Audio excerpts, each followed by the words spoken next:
അല്ലെങ്കിൽ താൻ അയാളെ പറ്റി ഇങ്ങനെ പറയാതിരിക്കില്ല. അയാളുടെ ഫോട്ടോ വരെ സേവ് ചെയ്ത് വെച്ചിരിക്കാണല്ലോ തന്റെ മൊബൈലില്. അത്രയും ബന്ധം വരാൻ എന്താ കാരണം? അയാൾ തന്റെ അച്ഛനാണോ? അല്ല, അതുപോലുള്ളവരെയൊക്കെ നമ്മൾ ഇങ്ങനെ സൂക്ഷിച്ചു വെക്കും. അതുകൊണ്ട് ചോദിച്ചതാ. ഇനി ഞാൻ അറിയാത്ത അതുപോലെ എന്തെങ്കിലും ബന്ധം അയാളായിട്ടുണ്ടോ?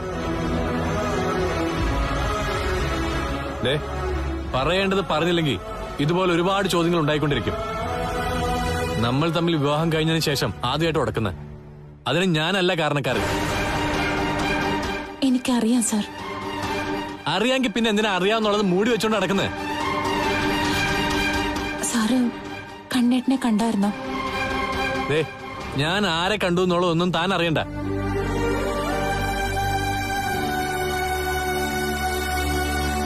എന്റെ ഭാര്യയുടെ മൊബൈലിൽ കണ്ട ഫോട്ടോ ആരുടെയെന്ന് അറിയാൻ ഞാൻ ചിലപ്പോ എല്ലാവരും കണ്ടെന്ന് വരും. അത് മറ്റൊന്നും കൊണ്ടല്ല, അയാളെ നമ്മൾ മൊബൈലിൽ മാത്രമല്ല നേരിട്ട് കണ്ടുകൊണ്ടാ. താൻ അയാളെ ഭയത്തോടെ നോക്കിയതുകൊണ്ടാ. അതിലൊരു തെറ്റുണ്ടെന്ന് എനിക്ക് തോന്നുന്നില്ല. നമ്മൾ തമ്മിലുള്ള വഴക്ക് അമ്മയ്ക്കും വിഷമമായി. അതുകൊണ്ടാ അപ്പച്ചിയെ വിളിച്ച് വിവരം പറഞ്ഞത്. അതൊന്നും എനിക്ക് വിഷയമില്ലെന്ന് ഞാൻ പറഞ്ഞല്ലോ. അപ്പച്ചി എന്നെ വിളിച്ച് വിവരം തിരക്കി. ഭാര്യയും ഭർത്താവും ആവുമ്പോ വഴക്കൊക്കെ ഉണ്ടാവും ഞാൻ പറയുകയും ചെയ്തു. അപ്പച്ചിയോട് വഴക്കിട്ടോ? വഴക്കിട്ടൊന്നും അല്ല, എന്നാ പറയാനുള്ളതൊക്കെ മാന്യമായിട്ട് പറയുകയും ചെയ്തു. അപ്പച്ചിയായിട്ട് വഴക്കിടുന്നത് പുതിയ കാര്യമൊന്നും അല്ലല്ലോ. തന്നെ വിവാഹം കഴിക്കാൻ വേണ്ടി ഞാൻ എത്രയോ തവണ അപ്പച്ചിയുമായിട്ട് വഴക്കിട്ടിരിക്കുന്നു. അപ്പച്ചി അതിന്റെ പേരിൽ മരിക്കാൻ വരെ പോയല്ലേ. എല്ലാവർക്കും വിഷമം തന്നെയാ നമ്മൾ തമ്മിലുള്ള ഈ പിണക്കം. അതുകൊണ്ടാ ഞാൻ പറഞ്ഞത്, അതിങ്ങനെ നീട്ടിക്കൊണ്ടു പോവാതെ എന്നെ അറിയിക്കാനുള്ളതൊക്കെ അറിയിക്കാൻ.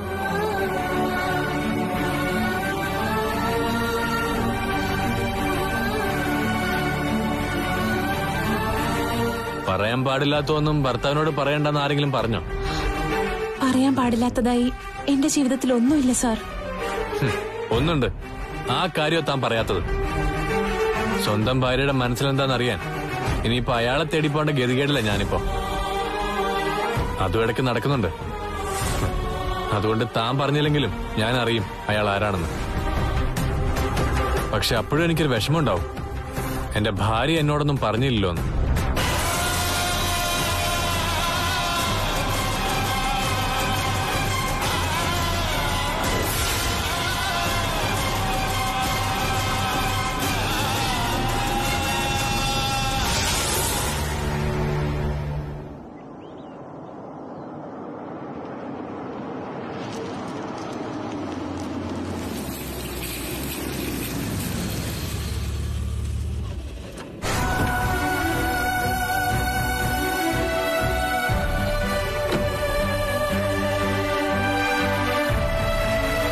എന്താ അത്യാവശ്യമായിട്ട് കാണണമെന്ന് പറഞ്ഞു? തനിക്കൊരു ഗുഡ് ന്യൂസ് ഉണ്ട്. എവിടുന്ന് അറിഞ്ഞെന്ന് ചോദിക്കരുത്. ദേവനന്ദ ഒരു കുഞ്ഞിനെ ദത്തെടുത്തിട്ടുണ്ട്. അവരുടെ 2 കുട്ടികളിൽ മൂത്തയാളെ ഓർഫനേജിൽ നിന്ന് കൂട്ടിക്കൊണ്ടുവന്നതാ. അങ്ങനെയാണെങ്കിൽ അതെന്റെ മോളായിരിക്കില്ലേ? ആകാനാണ് സാധ്യത.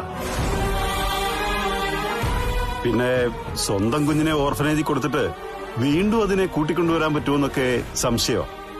അതേപ്പറ്റി നമ്മളെന്തിനാ അന്വേഷിക്കുന്നത്? ദേവയ്ക്ക് ഓർഫനേജിൽ നിന്ന് ഒരു കുഞ്ഞിനെ അഡോപ്റ്റ് ചെയ്യേണ്ട കാര്യമില്ല. അങ്ങനെ ചെയ്തിട്ടുണ്ടെങ്കിൽ അത് സ്വന്തം കുഞ്ഞായിരിക്കും. ഓർഫനേജിലെ നിയമം വെച്ചിട്ട് അതിന് പറ്റുമെന്ന് തോന്നുന്നില്ല എന്നാ ഞാൻ പറഞ്ഞത്. ഞാനൊരു സംശയം ചോദിച്ചോട്ടെ? ദേവയ്ക്ക് കുഞ്ഞ് ജനിച്ചു എന്ന് വയ്ക്കുക. അന്നത്തെ ഒരു മാനസികാവസ്ഥയിൽ ഓർഫനേജിൽ കുഞ്ഞിനെ ഉപേക്ഷിച്ചു പോയെങ്കിൽ അത് ദേവയുടെ കുഞ്ഞാണെന്ന് അവിടെ ഉള്ളവർക്ക് അറിയാൻ പറ്റുമോ? പിന്നീട് റീതിങ്ക് ചെയ്തപ്പോ അതിന് വേണമെന്ന് തോന്നിയിട്ടുണ്ടാവും. അങ്ങനെ പോയി കൂട്ടിക്കൊണ്ടുവന്നായിക്കൂടെ? അതിനൊക്കെയുള്ള സാധ്യതയുണ്ട്. അതെന്റെ കുഞ്ഞ് തന്നെ, ഞാൻ ഉറപ്പിച്ചു കഴിഞ്ഞു. ഓർഫനേജിന്റെ പേരെന്താ? Saint Thomas orphanage, Ollukkara. Saint Thomas orphanage, Ollukkara. നല്ല റെപ്യൂട്ടേഷൻ ഉള്ള സ്ഥാപനമാണ്. അവിടുത്തെ നിയമാവലികൾ അംഗീകരിക്കാത്തവർക്ക് ഒരിക്കലും അവർ കുട്ടികളെ കൊടുത്തുവിടില്ല. കുഞ്ഞുങ്ങളെ ആവശ്യപ്പെട്ട് ചെല്ലുന്നവരുടെ സാഹചര്യങ്ങൾ മുഴുവൻ അവർ മനസ്സിലാക്കും. ഈവൻ അവർക്ക് എന്തെങ്കിലും രോഗങ്ങളുണ്ടെങ്കിൽ അതിനെപ്പറ്റി ഒരു സ്റ്റഡി നടത്തിയിട്ടേ കുഞ്ഞുങ്ങളെ വിടുന്ന കാര്യത്തിൽ ഒരു തീരുമാനം എടുക്കൂ. ആരോഗ്യകരമല്ലാത്ത ഒരു സിറ്റുവേഷനിലേക്ക് കുഞ്ഞുങ്ങളെ അവരൊരിക്കലും കൊടുത്തുവിടില്ല. എന്താ ഡോക്ടറെ, എന്തിനാ കാണുന്ന പറഞ്ഞ? ഞാൻ ഓർഫനേജിൽ പോയിരുന്നു, സെന്റ് തോമസ് ഓർഫനേജ്. അതുകൊണ്ടെന്താ? ഒല്ലൂർക്കരയുള്ള സെന്റ് തോമസ് ഓർഫനേജിന്റെ കാര്യമാണ് ഞാൻ പറഞ്ഞത്. അല്ല, ഇതൊക്കെ എന്തിനാ എന്നോട് പറയുന്നേ? അങ്ങനെ ഒരു സ്ഥാപനത്തെ പറ്റി ഞാൻ കേട്ടിട്ടില്ല. എന്നാ അങ്ങനെ ഒരു സ്ഥാപനം ഉണ്ട്. ആണോ? കേൾക്കാത്ത സ്ഥിതിക്ക് ഞാനായിട്ട് തന്നെ പറയാം. മനഃപൂർവ്വം അന്ധത അടിക്കുന്നവരോട് പറഞ്ഞല്ലേ പറ്റൂ. ഈ കാഴ്ചയില്ലാത്തവരെ പോലെ ഞാൻ ഒന്നും പറയാറുമില്ല, പെരുമാറുകയില്ല. പിന്നെ എന്തുകൊണ്ടാണ് സെന്റ് തോമസ് ഓർഫനേജിനെ കുറിച്ച് നിങ്ങൾക്കറിയാത്തത്? Saint Thomas ഓർഫനേജോ? ദേവനന്ദയെ നിങ്ങൾക്കറിയാം, ഞാനും ദേവനന്ദയും തമ്മിലുള്ള ബന്ധവും അറിയാം. എന്നിട്ട് പിന്നെ കുഞ്ഞിനെ കളഞ്ഞ സ്ഥലം അറിയില്ല എന്ന് പറഞ്ഞാ അത് കുറച്ച് കഷ്ടമാണ് കേട്ടോ. എന്തൊക്കെയാ നിങ്ങൾ ഈ പറയുന്നത് ഡോക്ടറെ? എന്നാൽ ഇനി വ്യക്തമായിട്ട് പറയാം. ഞാൻ സെന്റ് തോമസ് ഓർഫനേജിൽ പോയി. വിവാഹം കഴിഞ്ഞ് ഏറെ നാളായിട്ടും കുട്ടികളില്ലാത്ത ദമ്പതികൾ വന്ന് അവിടുന്ന് ഒരു കുട്ടിയെ ദത്തെടുത്തു വന്ന് ഓർഫനേജിലെ മദർ പറഞ്ഞു. ആയിക്കോട്ടെ, നല്ല കാര്യമല്ലേ? അതുകൊണ്ട് എന്താ കുഴപ്പം? അങ്ങനെ അനാഥാലയത്തിൽ നിന്ന് ആരെല്ലാം ദത്തെടുക്കുന്നു? എത്ര എത്ര കുട്ടികളെ? ഇവിടെ കുഞ്ഞിനെ ദത്തെടുത്തത് ഒരു ദേവനന്ദയും ശരത്തുമാണ്.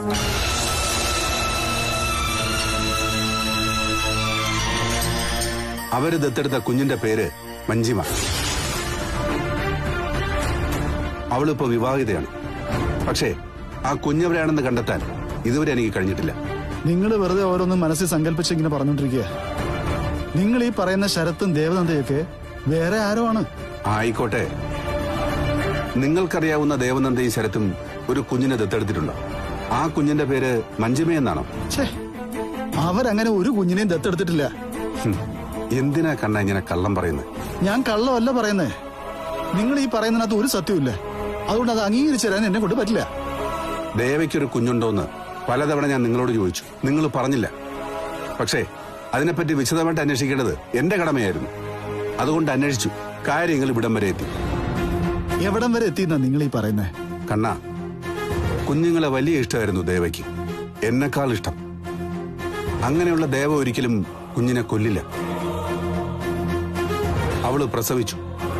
അതിനുശേഷം ദേവയും അച്ഛനും കൂടി ആ കുഞ്ഞിനെ ഓർഫനേജിന്റെ നടയിൽ കൊണ്ടുവച്ചു. ആ കുഞ്ഞു പിന്നെ അനാഥാലയത്തിൽ വളർന്നു. പക്ഷേ വിവാഹശേഷം കുഞ്ഞുങ്ങളുണ്ടായിരുന്ന ദേവയുടെ ഉള്ളിൽ കുറ്റബോധം കുമിഞ്ഞുകൂടി.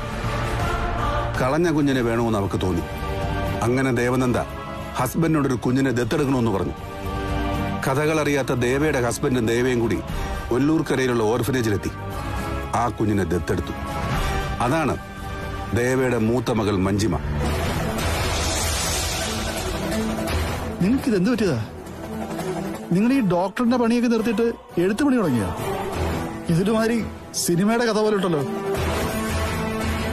ഇത് സിനിമാ കഥ പോലാണ്. അല്ലെങ്കിൽ തന്നെ ജീവിതത്തിലെ ചില സംഭവങ്ങളാണല്ലോ സിനിമയ്ക്ക് തിരക്കഥയാവുന്നത്. നിങ്ങൾ ഈ പറയുന്നതൊക്കെ നിങ്ങളുടെ ഭാവനയിലുണ്ടായതാണെന്ന് നന്നായിട്ട് അറിയാവുന്ന ഒരാളാണ് ഞാൻ.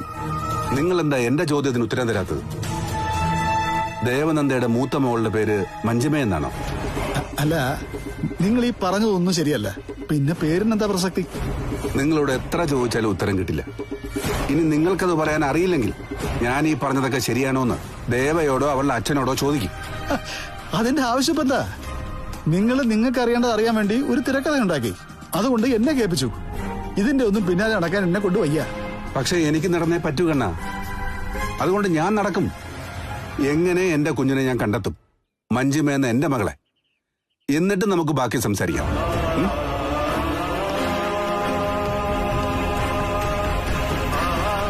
സ്വന്തം രക്തത്തിൽ പറഞ്ഞൊരു കുഞ്ഞ് ജീവനോടുണ്ടെന്ന് അറിഞ്ഞാ മക്കളെ കൊതിക്കുന്ന ഏതൊരച്ഛനും അതിന്റെ പിന്നാലെ പോവും. അതത്ര വലിയ തെറ്റൊന്നുമല്ല. എനിക്ക് ദൂരെ നിന്നൊന്ന് കണ്ടാ മാത്രം മതി. അല്ലാതെ അവകാശം സ്ഥാപിക്കാനല്ല ഞാനിങ്ങനെ അലഞ്ഞു തിരിയുന്നെന്ന് പറഞ്ഞു കഴിഞ്ഞു. പക്ഷേ അതിനെങ്കിലും കഴിയണം, കഴിഞ്ഞേ പറ്റൂ.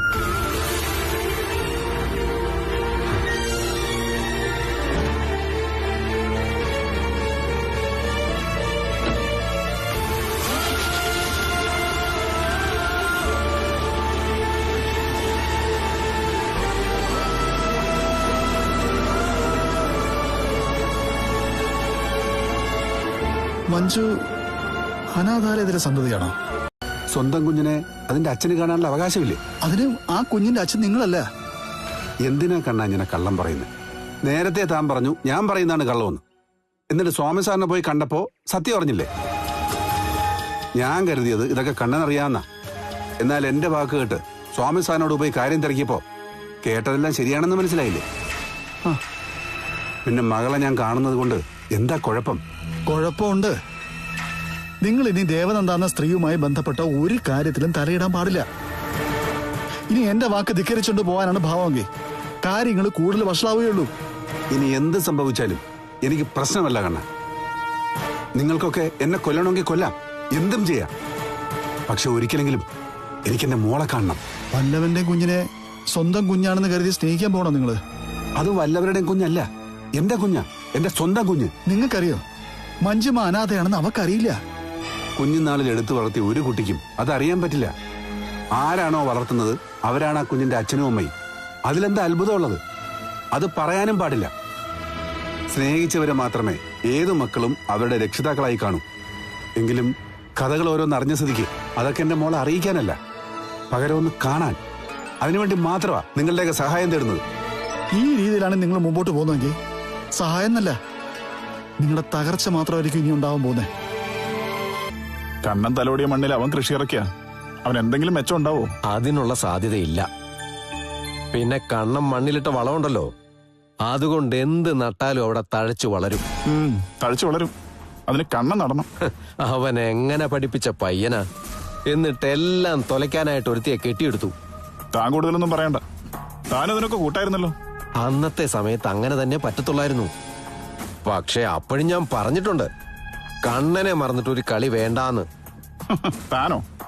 ഞങ്ങളോട് സംസാരിക്കുമ്പോ ഞങ്ങളുടെ കൂടെ നിൽക്കും, കരുണനോട് സംസാരിക്കുമ്പോ അവന്റെയും. അല്ല, ഉടനെ എങ്ങനെ ഒരു കല്യാണം കാണാൻ പറ്റുമോ? കല്യാണോ? ആരുടെ? തന്റെ തന്നെ. താൻ ആ സുധാമണിയെ കെട്ടാൻ പോവാന്നൊക്കെ ആൾക്കാർ മുഴുവൻ പറയുന്നുണ്ടല്ലോ. അങ്ങനെ ഒരു മോഹം അവൾക്കുണ്ട്. പക്ഷെ ഞാൻ ഇതുവരെ എന്റെ മനസ്സ് തുറന്നിട്ടില്ല. താൻ തുറന്നു കാണും, അവര് സമ്മതിച്ചിട്ടുണ്ടാവില്ല. അയ്യോ, ഞാൻ എന്റെ കൂടെ പോരാൻ പറഞ്ഞാലേ നാളെ അവൾ എനിക്കൊപ്പം ഇറങ്ങിപ്പോരും. അവളുടെ അമ്മയല്ലേ വല്ലോന്റെയും കുഞ്ഞിനെയും കൊണ്ട് സ്വന്തം ഭർത്താവിനെ അച്ഛനെന്ന് വിളിപ്പിക്കാൻ ഇഷ്ടപ്പെടുന്ന ഒരുത്തിയുടെ അമ്മ. അപ്പൊ പിന്നെ കെട്ടിയോൻ ചെയ്യില്ലായത് ഒരവസരമായിട്ടേ അവള് കരുതൂ. പിന്നെ എനിക്ക് കണ്ണനോടൊരു ആത്മാർത്ഥത ഉള്ളതുകൊണ്ട് ഞാൻ അവളെ ഒന്ന് ഉപദേശിച്ച് നന്നാക്കാൻ നോക്കുക. എല്ലാവരും ഞങ്ങൾക്ക് അറിയാവിടോ. വളഞ്ഞ വഴിയിലൂടെ പോയാൽ എന്ത് സംഭവിക്കുമെന്ന് കരുണന്റെ ഉണ്ണിയുടെ ജീവിതം കൊണ്ട് തനിക്കും മനസ്സിലായി കാണും. നേരായ മാർഗത്തിൽ പോയിട്ട് തന്നെ മനുഷ്യനോട് ജീവിക്കാൻ പറ്റുന്നില്ല. പിന്നെ ദൈവത്തിന് നിരക്കാത്ത ഓരോന്ന് ചെയ്തിട്ട് ജീവിതം ഭംഗിയാക്കാൻ നോക്കുന്നത്. കാണാഞ്ഞത് ഭാഗ്യമെന്ന് കരുതി പോവായിരുന്നു. അപ്പൊ ദേ മുന്നിൽ വന്ന് ചാടി. നിങ്ങൾക്ക് എന്താ ഇവിടെ കാര്യം? ഒരു കാര്യവുമില്ല, അതുകൊണ്ടാ പോകുന്നത്. എന്റെ മോനെ എന്റെ തറവാട്ട് പറമ്പിൽ കൃഷി ഇറക്കി നിറഞ്ഞു, അതൊന്ന് കാണാൻ വന്നതാ.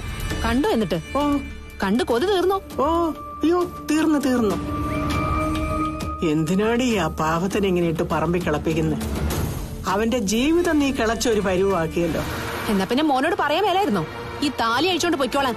അയ്യോ, അവൻ അങ്ങനെ ഒരു മണ്ണുണ്ണിയായി പോയി. അല്ലെങ്കിലേ രോഗികളെയല്ല, നിന്നെ കൊന്നിട്ടായിരുന്നു ജയിലിൽ പോകുന്നത്. സാരമില്ല, അതിനിനിയും സമയമുണ്ട്. നോക്ക്, ഇതെന്റെ വീടാ. ഇവിടെ മേലി കാലുകുത്തി പോരുത്. ഞാൻ കാലുകുത്തിയ നീ എന്ത് ചെയ്യും? കാല് തല്ലിയൊടിക്കോ? എന്റെ കാല് തല്ലിയൊടിച്ചാലേ നിന്റെ കാലെ പിടിച്ച് വലിച്ചു കീറാൻ എന്റെ വീട്ടിൽ ആവതുള്ളവരുണ്ട്. അത് നീ മറക്കരുത്. ഇടി, മഴയൊക്കെ കഴിഞ്ഞോണ്ടേ പുഴയിലെ നല്ല വെള്ളമുണ്ട്. പല്ലവന്റെ കുഞ്ഞിനെ വയറ്റിലിട്ടുകൊണ്ട് നടക്കാതെ അതിൽ പോയി ചാടടി. അതാ നിനക്കൊക്കെ നല്ലത്. വീട്ടിലൊരുത്തി ഉണ്ടല്ലോ, മരുമോള്. പിന്നെ വേറൊരുത്തി ഇടയ്ക്ക് വരാറുണ്ടല്ലോ, കാട്ടിക്കിടന്നൊരുത്തി. അവളുമാരോട് പറ വന്ന് പുഴയെ ചാടാൻ. അവളുമാരൊക്കെ അന്തസ്സായിട്ടാ ജീവിക്കുന്നേ. ഭർത്താക്കന്മാരെ പൊന്നുപോലെ നോക്കിയാ ജീവിക്കുന്നേ. എനിക്ക് പൊന്നും തങ്കം ഒന്നും ആവാൻ പറ്റില്ല. നിങ്ങളെ വളർത്തിയ നിങ്ങളുടെ മോൻ കഴിവ് കെട്ട. ആയിക്കോട്ടെ, ഞങ്ങളൊക്കെ മോശക്കാരാ. അതുകൊണ്ടാ പറഞ്ഞത് ഞങ്ങളെ കാണാൻ ഇങ്ങോട്ട് വരരുതെന്ന്. നിന്നെ കാണാനേ നിന്നെ കാണേണ്ടവരൊക്കെ ഇടയ്ക്കിടയ്ക്ക് വരുന്നുണ്ടല്ലോ. ജനലിൽ വെളിച്ചം വീഴുമ്പം അവളും അവിടെ അമ്മയും കൂടെ കഥകളുണ്ടാക്കും. പപ്പം പവിത്രയെ കാണാൻ വന്നെന്ന്. അതെ, നിങ്ങൾ ആദ്യം പറഞ്ഞുണ്ടാക്കിയത്. ഞാനല്ലടി, നീയാ. നിന്റെ കൂടെ ഞാൻ നിന്നേ ഉള്ളൂ. ഇപ്പോഴും അവൻ ടോർച്ചടിക്കുന്നുണ്ടെന്ന് എനിക്കറിയാം. പക്ഷേ ദീപനുണ്ടല്ലോ, ഞാൻ കരുതിയ പോലൊന്നുമല്ല, നല്ലവനാ. അതുകൊണ്ട് അവന് അബദ്ധമൊന്നും പറ്റില്ല. അവനെ നിന്റെ കുഞ്ഞിന്റെ അച്ഛനാകത്തുമില്ല.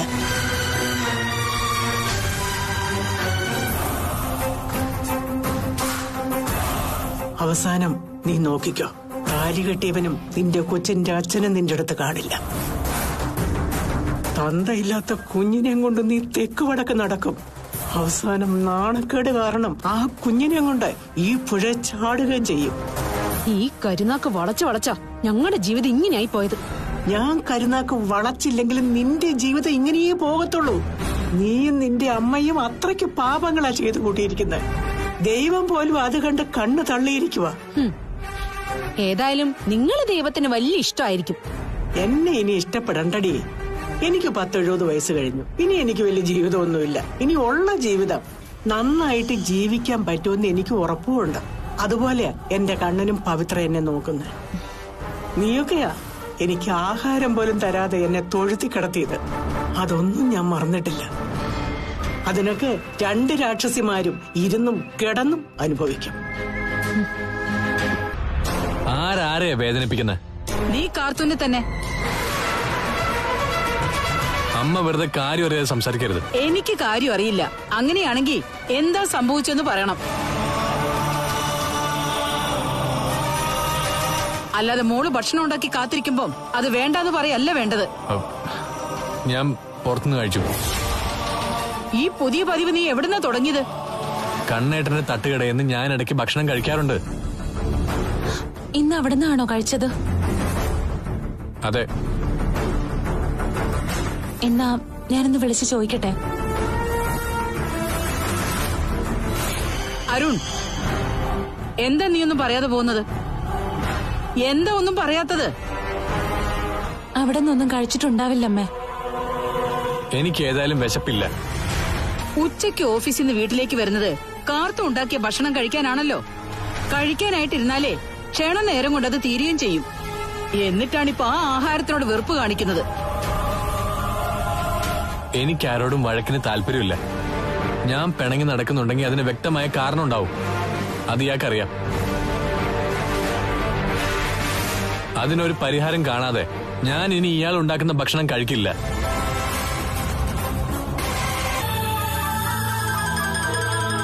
കണ്ണേട്ടനെ കണ്ട ശേഷമാണ് ജീവേട്ടന് ഇങ്ങനൊരു മാറ്റം. കണ്ണേട്ടനെ ജീവേട്ടൻ നന്നായി ഭയക്കുന്നുണ്ട്. അതിന്റെ കാരണം ഞാൻ പല പ്രാവശ്യം കണ്ണേട്ടനോട് ചോദിച്ചു. പക്ഷെ അദ്ദേഹം വ്യക്തമാക്കില്ല. എന്നാൽ നിന്റെ ഏട്ടൻ ആള് ശരിയല്ല എന്ന് ഇടയ്ക്കിടയ്ക്ക് പറയും.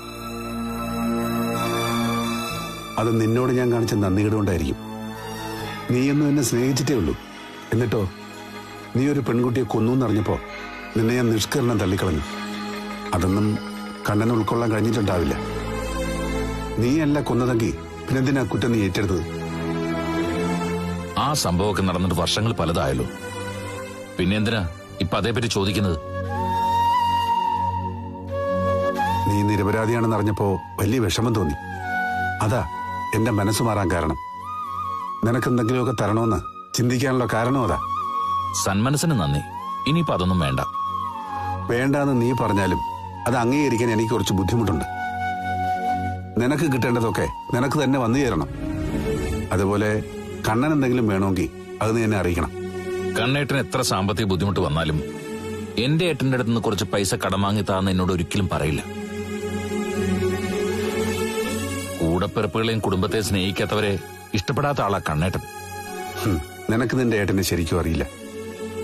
ചെയ്യാത്ത കുറ്റത്തിനാണ് നീയും കണ്ണനൊക്കെ ജയിലിൽ കിടന്നത്. ഞാൻ ജയിലിൽ കിടന്നിട്ടില്ലെന്നേ ഉള്ളൂ. പക്ഷേ ചെയ്യാത്ത കുറ്റത്തിന് ഇന്നും എരിഞ്ഞടങ്ങുന്ന ഒരാളാ ഞാൻ.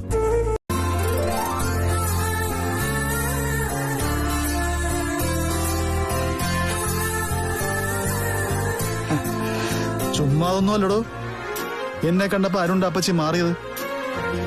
എന്റെ മുമ്പിൽ തല താഴ്ത്തിയത് മറ്റൊന്നും കൊണ്ടല്ല. ഈ കഥകളൊക്കെ എനിക്ക് അറിയാവുന്നതുകൊണ്ടാ.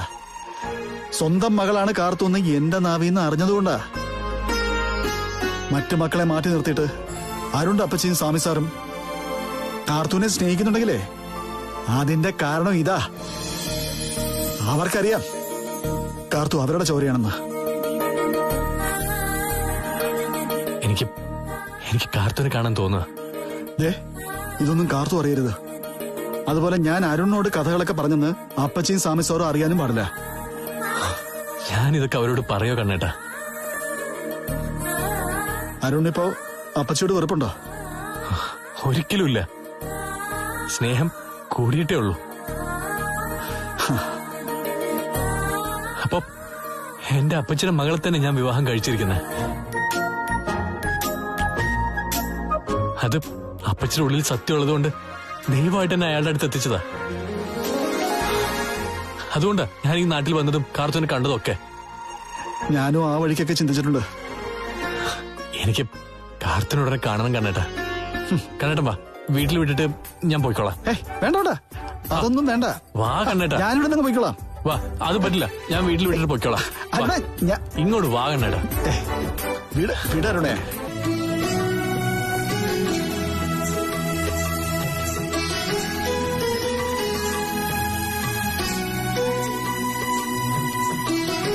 എന്താ കയ്യിലൊരു കവറ്?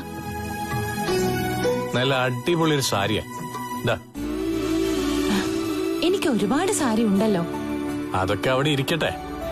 താൻ ഇതും എടുത്ത് വേഗം റെഡിയാവും. നമുക്കൊരിടം വരെ പോണം. നമ്മൾ എവിടേക്കാ പോന്നേ? അതൊക്കെ സസ്പെൻസാ. ഞാൻ എന്റെ മനസ്സിലുള്ളത് വെളിപ്പെടുത്തിയതിന് എനിക്ക് തന്ന സമ്മാനാണോ ഈ സാരി? അയ്യടാ, അതിന് സാരി വാങ്ങി തരേണ്ട കാര്യമൊന്നുമില്ല. ഇതങ്ങനെയല്ല. ഇന്നെന്തോ എനിക്ക് ആകെ ഒരു സന്തോഷം. കണ്ണേട്ടനെ കണ്ടായിരുന്നോ? കണ്ടിരുന്നു. അയാളെ പറ്റി തിരക്കിയോ? തിരക്കി, പക്ഷെ കണ്ണേട്ടൻ വ്യക്തമായിട്ടൊന്നും പറഞ്ഞില്ല. അപ്പൊ സന്തോഷം ഉണ്ടാവേണ്ടതല്ലോ. പിന്നെ മുത്തശ്ശനെയോ അപ്പച്ചിയോ കണ്ടിരുന്നോ? അവരെ ഒന്നും കണ്ടില്ല. എങ്കി പിന്നെ ഈ സന്തോഷത്തിന്റെ കാരണം എന്താന്ന് പറ. ഞാനൊരു പറമ്പിൽ ആദ്യത്തെ തൈ നട്ടു. ഇപ്പൊ അവിടെ ചെന്ന് നോക്കിയപ്പോ അതിങ്ങനെ പൂത്തുലഞ്ഞു നിൽക്കുക. ആ പറമ്പിന്റെ ഉടമസ്ഥന് നല്ല ലാഭം കിട്ടുന്നുള്ള കാര്യം ഉറപ്പാ.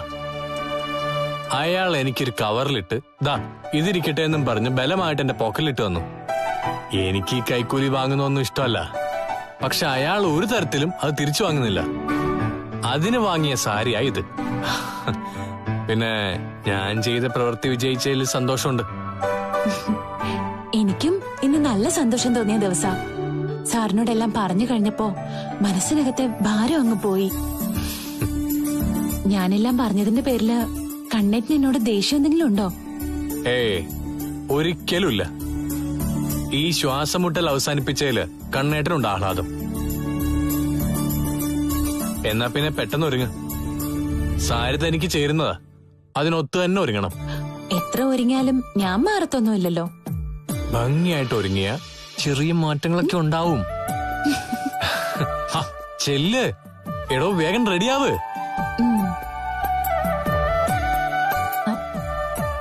അല്ല, എവിടേക്കാ പോകുന്നേന്ന് ഒന്ന് പറഞ്ഞൂടെ? ഒരു 1.5 മണിക്കൂർ വെയിറ്റ് ചെയ്ത് കഴിഞ്ഞാ എവിടേക്കാ പോകുന്നെന്നുള്ളത് തനിക്ക് മനസ്സിലാവും. ഇന്നിപ്പോ 1 മണിക്കൂർ വെയിറ്റ് ചെയ്താൽ മതി. അതുപോലെ ആയിരിക്കും ഡ്രൈവിംഗ്. നമ്മളെ വെച്ച് മിന്നിക്കാൻ പോവാ. ഇതെവിടേക്കാ? തനിക്ക് സന്തോഷമുള്ള സ്ഥലത്തേക്ക് തന്നെയാ. എനിക്ക് മൊത്തത്തിലൊരാകാംക്ഷ. സാറിങ്ങനെ സസ്പെൻസ് ഇടുന്നുണ്ട്. എന്റെ ജീവിതത്തിലെ ഏറ്റവും സന്തോഷമുള്ള ദിവസമാണെന്ന് ഞാൻ പറഞ്ഞല്ലോ. ആ സന്തോഷത്തിൽ താൻ പങ്കുചേരുക, ചോദ്യങ്ങൾ ഒന്നും ചോദിക്കാതെ. ഞാനൊരു കാര്യം മൂടി വെച്ചപ്പോ എന്തൊരു ദേഷ്യമായിരുന്നു. അതേ ദേഷ്യം ഇപ്പൊ എനിക്കും തോന്നണ്ടേ? എടോ, ഇത് 1 മണിക്കൂറിനുള്ളിൽ തീരുന്ന ദേഷ്യ. അത്രയൊക്കെ സഹിക്കാം.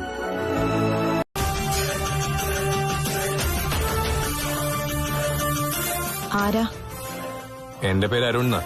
ഞാൻ ഡോക്ടർ ഒന്ന് കാണാൻ വന്നതാ. നിങ്ങളുടെ ഭാര്യയില്ലേ കൂടെ? ഞാൻ ഭാര്യയെ കാണിക്കാൻ വന്നതല്ല, അദ്ദേഹത്തെ ഒന്ന് കാണാൻ വന്നതാ. അങ്ങേരെ കാണാൻ ഇപ്പൊ ഒരുപാട് പേര് വരുന്നുണ്ടല്ലോ, ഇതിനു മുമ്പ് കണ്ടിട്ടില്ലാത്തവര്. എന്താ ആവശ്യം? എനിക്ക് അദ്ദേഹത്തോടൊന്ന് സംസാരിക്കാനുണ്ട്. എന്താ ഇത്ര കൂടുതൽ സംസാരിക്കാൻ? അദ്ദേഹത്തോട് പറയേണ്ടത് അദ്ദേഹത്തോട് പറയുന്നല്ലേ നല്ലത്. എന്നോട് പറഞ്ഞാൽ എന്താ, ആകാശം ഇടിഞ്ഞു വീഴുവോ? ഏതെങ്കിലും പെൺകുട്ടികൾ പറഞ്ഞു വിട്ടതാണോ തന്നെ? എന്നെ ആരും പറഞ്ഞു വിട്ടതല്ല, ഞാൻ എന്റെ സ്വന്തം ഇഷ്ടപ്രകാരം വന്നതാ.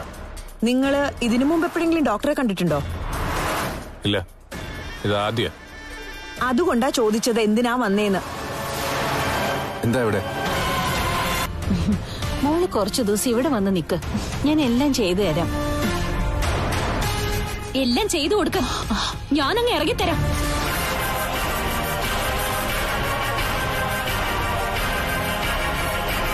ഇവളെപ്പോഴാ വന്നത്? കുറച്ചു നേരായി. നിന്നോട് ഇവിടെ വരരുതെന്ന് ഞാൻ പറഞ്ഞിട്ടില്ലേ? നിന്നേക്കാൾ മൂത്തതാ കാർത്തു. നീ അവളെന്നൊക്കെയുള്ള വിളി അവസാനിപ്പിക്കണം. ഇല്ലെങ്കിൽ എന്ത് ചെയ്യും? ഇവൾ ഇവിടെ വരുന്നത് എനിക്ക് ഇഷ്ടമല്ല. എന്നിട്ടും വരുവാണെങ്കിൽ ഇതിനേക്കാൾ മോശമായുള്ള വാക്കുകൾ ഇവളെ വിളിക്കേണ്ടി വരും. എന്റെ മുന്നിൽ വെച്ച് വിളിക്കരുത്. വിളിച്ച എന്ത് ചെയ്യും? നിന്റെ കരണം കരിവാളിക്കും. 5 വിരലും കവളിൽ കാണും. ഇവൾക്ക് വേണ്ടി അമ്മ എന്റെ കരണത്ത് തല്ലുവല്ലേ? ഇറങ്ങിപ്പോടി നാണം കെട്ടവളെ. പോവാൻ. അപ്പച്ചി വേണ്ട, എന്റെ പേര് പറഞ്ഞ് തല്ലണ്ട. ഞാൻ വേണമെങ്കിൽ പോയിക്കോളാം. അരുൺ വരാതെ മോള് പോകുന്നില്ല. എന്റെ വീട്ടിലേക്കാ മോള് വന്നിരിക്കുന്നത്. അരുണ കാർത്തൂൻ ഇവിടെ കൊണ്ടുവിട്ടത്. അങ്ങനെയുള്ള കാർത്തൂനെ വേദനിപ്പിച്ച് വിടാൻ ഞാൻ സമ്മതിക്കില്ല.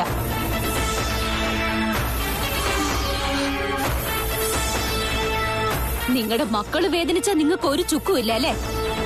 എവിടെയോ കിടന്ന ഒരുത്തിക്ക് നൊന്താലാണ് അതിന്റെ ഇരട്ടി നിങ്ങൾക്ക് നോവുന്നത്.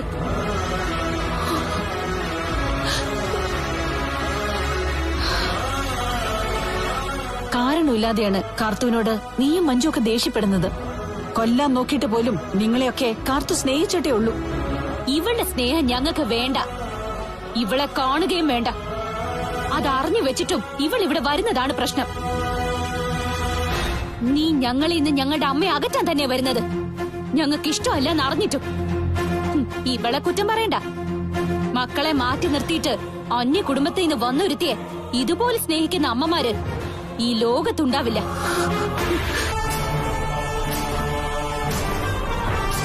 പത്തിരുപത്തഞ്ച് വർഷങ്ങൾക്ക് മുമ്പ് ഒരു പാവം പെൺകുട്ടിയെ വഞ്ചിച്ചു. അതിനുശേഷം വിവാഹം കഴിച്ച് നാടും വിട്ടുപോയി. പിന്നെ ഇപ്പൊ തിരികെ എത്തിയത് മനഃപൂർവ്വം അവരെയും അവരുടെ കുടുംബത്തെയും ശല്യം ചെയ്യാനാണോ എന്നാണ് എന്റെ ചോദ്യം.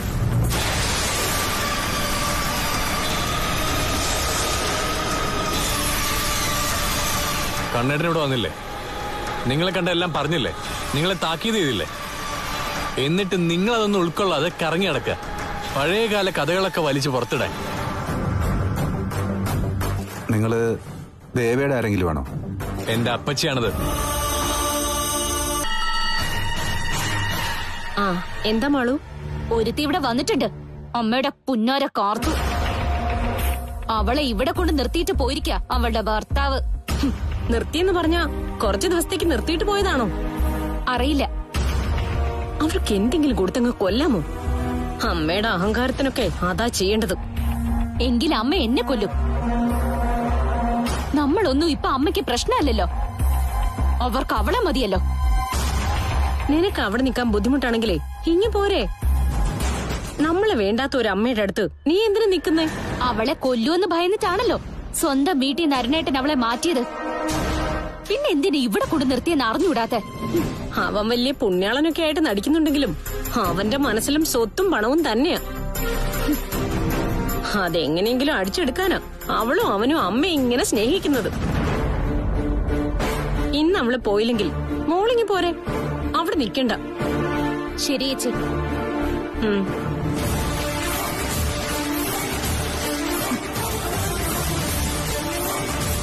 എന്നാ മനസാക്ഷിയുള്ളവന് കുറ്റബോധം ഉണ്ടാവും നാളുകൾ കഴിയുമ്പോ. ആ സമയത്തായിരിക്കും നേരായ മാർഗത്തിൽ ചിന്തിക്കുന്നത്. ആ അതെന്തെങ്കിലും ആവട്ടെ. താൻ ഈ പറയുന്ന കുട്ടിയെ വിവാഹം കഴിച്ചിരിക്കുന്നത് ദേവയുടെ അനന്തരവൻ തന്നെയാ. അയാളുടെ വീട്ടിലാ ഇപ്പൊ ആ കുഞ്ഞെന്ന് പറഞ്ഞുകൂടാ. ഇപ്പൊ ഒരു 10-22 വയസ്സുള്ള ഭാര്യ. അമ്മയാണോ? എന്റെ മകളൊരു കുഞ്ഞിന്റെ അമ്മയാണോന്ന്? അങ്ങനെയാണെങ്കിൽ ഞാൻ മുത്തച്ഛനാ. അതേപ്പറ്റി ഒന്നും എനിക്കറിയില്ല. എന്തായാലും ഒരാൾ എനിക്ക് കൃത്യമായ റൂട്ട് മാപ്പ് തന്നിട്ടുണ്ട്. അത് ഞാൻ തന്റെ മൊബൈലിലേക്ക് സെൻഡ് ചെയ്തിട്ടുണ്ട്. അത് നോക്കിപ്പോയാ കൃത്യമായിട്ട് ആ വീട്ടിലെത്താം. എന്നാ പിന്നെ ഞാൻ ഇപ്പൊ തന്നെ പോവാം. ജീവ, തന്റെ ഈ ബെല്ലും ബ്രേക്കും ഇല്ലാത്ത പോക്ക് എല്ലാം തകർക്കൂടൂ. ദേവ ഓർഫനേജിൽ നിന്ന് ഒരു പെൺകുട്ടിയെ ദത്തെടുത്തു എന്ന് അറിഞ്ഞപ്പോൾ മുതൽ താൻ പരിസരം മറന്നാ സഞ്ചരിക്കുന്നത്. അതിന്റെ സംശയം നീതയ്ക്കുണ്ട്. അവരിടയ്ക്ക് എന്നെ വിളിച്ചിരുന്നു. എന്നെ കാണാൻ തന്നെയാണോ താൻ വരുന്നതെന്ന് ചോദിച്ചു. എന്നോട് മാത്രമല്ല, എന്റെ വൈഫിനോടും. അവള് പിന്നെ തന്റെ വൈഫിനെ പോലെ അല്ലാത്തതുകൊണ്ട് വിട്ടൊന്നും പറഞ്ഞില്ല. തന്നെ സേഫ് ആക്കുന്ന രീതിയിലാ സംസാരിച്ചത്. എനിക്കിപ്പോ അവളോട് വെറുപ്പ് തോന്നുന്നു. എന്നെ കൂച്ചു വിലങ്ങിട്ടിരിക്കുന്ന ഒരു ഭാര്യ. ആ വിലങ്ങ് പൊട്ടിച്ച് താൻ പുറത്തിയാടാനും നോക്കണ്ട. അതൊക്കെ വലിയ അപകടാ. അതുപോലെ തന്നെ മുന്നും പിന്നും നോക്കാതെ താൻ ഈ പറയുന്ന കുട്ടിയുടെ വീട്ടിലോട്ടൊന്നും ഇടിച്ചു കയറി ചെല്ലരുത്. അവിടെ ചിലപ്പോ ദേവ കാണും. അത് ദേവയുടെ കുടുംബ വീടാ. അപ്പൊ പിന്നെ ദേവ അവിടെ കാണില്ല എന്ന് പറയാൻ പറ്റുമോ? എനിക്കെന്റെ മോളെ ഒന്ന് കണ്ടാൽ മതി എന്ന് ഞാൻ പറഞ്ഞില്ലേടോ. കണ്ടു കഴിയുമ്പോ എന്നും കാണണമെന്ന് തോന്നും, പിന്നെ സംസാരിക്കണമെന്ന് തോന്നും. അതാണ് പ്രശ്നം. അത് കഴിഞ്ഞാലോ ഞാനാണ് നിന്റെ അച്ഛനെന്ന് പറയാൻ തോന്നും. ചിലപ്പോ താൻ അങ്ങനെ പറയുകയും ചെയ്യും. അത്രയ്ക്ക് വിഡ്ഢിയൊന്നുമല്ല ഞാൻ. വിഡ്ഢിയാകാതിരുന്നാ കൊള്ളാം. ഞാൻ ഏതായാലും നാളെ ആ വഴിയിലേക്കൊന്ന് യാത്ര ചെയ്യാൻ പോവാ. മകളെ കാണാൻ കഴിഞ്ഞില്ലെങ്കിലും ആ വീടെങ്കിലും ഒന്ന് കണ്ടുപിടിക്കണം. ഭാഗ്യമുണ്ടെങ്കിൽ ഒരു കുഞ്ഞിനെ മടിയിലിരുത്തി കളിപ്പിച്ചുകൊണ്ടിരിക്കുന്ന എന്റെ മകളെങ്കിലും എനിക്ക് കാണാൻ പറ്റും. ഇനി മോളോട് എന്തെങ്കിലും കാരണം പറഞ്ഞു വഴക്ക് കൂടുകയാണെങ്കിൽ അപ്പ എന്നെ വിളിക്കണം. ഞാൻ മോളെ ഇങ്ങോട്ട് കൂട്ടിക്കൊണ്ടുവന്നോളാം. അങ്ങനെ കൂട്ടിക്കൊണ്ടുപോവാൻ ഒരുപാട് പേരുണ്ട് ഇപ്പോ. എന്റെ അപ്പച്ചി, പിന്നെ കണ്ണേട്ടനെ കാര്യം അറിയാലോ. ഇയാളുടെ കണ്ണൊന്ന് നിറഞ്ഞ ആ നിമിഷം കാരണം തിരക്കി വരുന്ന ആളാ. ദേവയ്ക്കും ആഗ്രഹമുണ്ട് മോളെ 1-2 ദിവസം കൂടെ നിർത്തണമെന്ന്. പിന്നെ അവിടെ മാളും ഉള്ളത് കൊണ്ടാണ് നിർബന്ധിക്കാത്തത്. അത് സാരല്ല മുത്തച്ഛ. അപ്പച്ചിക്ക് എപ്പ മോളെ കാണണമെന്ന് പറഞ്ഞാൽ മാത്രം മതി. അടുത്ത നിമിഷം ഇയാളെ ഞാൻ അപ്പച്ചിയുടെ മുന്നിൽ എത്തിച്ചിരിക്കും. മാളുവിനെ മഞ്ജുവെടുത്തെ ഒഴിവാക്കിയിട്ട് എന്നെ സ്നേഹിക്കണ്ടെന്ന് മുത്തച്ഛൻ അപ്പച്ചിയോട് പറയണം. അങ്ങനെ പറഞ്ഞാലും ദേവയ്ക്ക് മോൾ സ്നേഹിക്കാതിരിക്കാൻ പറ്റില്ല. അത്രയ്ക്കൊരു ആത്മബന്ധമായി പോയി നിങ്ങൾ തമ്മില്. അതെ അതെ, ശരിക്കും പറഞ്ഞ ഒരു അമ്മയും മോളും തമ്മിലുള്ള ബന്ധം.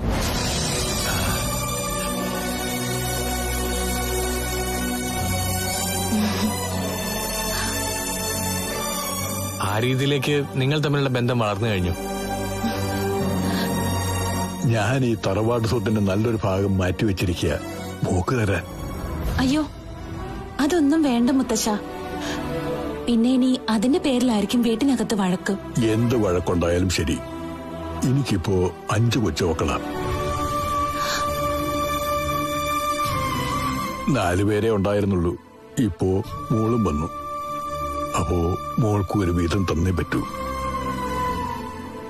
ഇയാളുടെ സ്വത്ത് മുത്തശ്ശനാ. അതുകൊണ്ട് എല്ലാ വിഹിതവും എല്ലാവർക്കും കൊടുത്ത ശേഷം മുത്തശ്ശൻ അങ്ങോട്ട് പോരെ. ഞങ്ങൾക്കൊപ്പം ജീവിക്കാം. എന്റെയും ദേവയുടെയൊക്കെ അവസാന സമയത്ത് മോളെ അരികിൽ കാണൂ എന്നൊരു തോന്നല് ഇപ്പോഴേ ഉണ്ട്. ഏതായാലും മുത്തശ്ശന്റെ അവസാന നാളുകള് ആശ്രമത്തിൽ തന്നെയായിരിക്കും. അവിടെ എന്നെ നോക്കാൻ ഒരുപാട് ആളുകളുണ്ട്. ഒരു ദിവസം മുത്തശ്ശനൊപ്പം എനിക്കും അവിടെ വന്ന് താമസിക്കണം. എപ്പോഴാന്ന് വെച്ചാ പറഞ്ഞോ. മനസ്സമാധാനം കിട്ടാൻ നല്ല സ്ഥല, മോക്ക് പറ്റിയ സ്ഥലം. ഒരു ദിവസം നമുക്ക് എല്ലാവർക്കും ഒരുമിച്ച് പോവാം മുത്തശ്ശ. എന്നാ ഇനി ഞങ്ങൾ ഇറങ്ങട്ടെ. ശരി. മുത്തശ്ശ, എന്നും നല്ലതേ വരൂ. മുത്തശ്ശന്റെ പ്രാർത്ഥന കൂടെ ഉണ്ടാവും. വാ.